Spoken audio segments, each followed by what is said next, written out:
Anyway तो चलिए, तो अब जैसा मैं कह रहा था कि अनुपम कुछ मुक्तक हैं जो मैंने हिंदी समझते हो, राइट? प्रगति तुम समझते हो, तो कुछ मुक्तक मैं दे रहा हूं अनुपम की तरफ से प्रगति के लिए।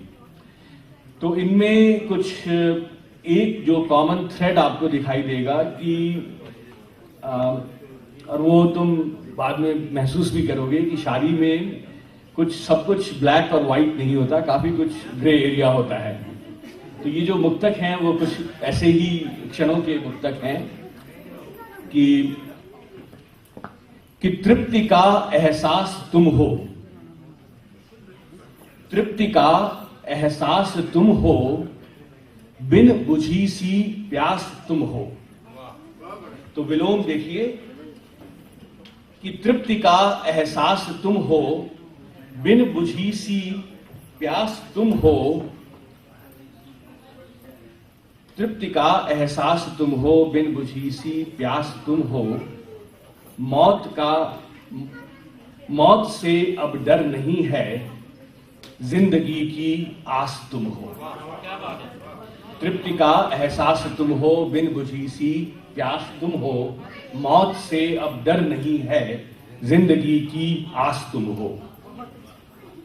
और जिंदगी को अर्थ दे दो, जिंदगी को अर्थ दे दो, एक नया संदर्भ दे दो, और दूर कब तक यूं रहोगी, नेह का संपर्क दे दो।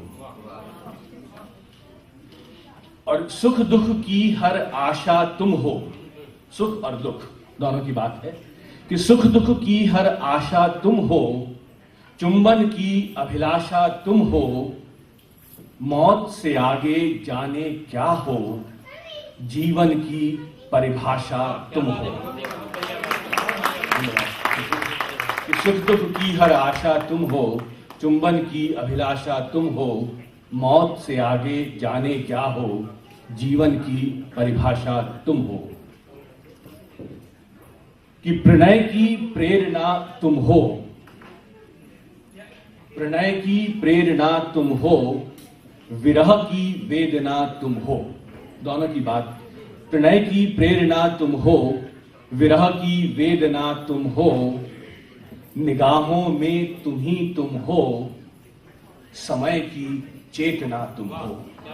प्रणय की प्रेरणा तुम हो, विरह की वेदना तुम हो, निगाहों में तुम ही तुम हो, समय की चेतना तुम हो।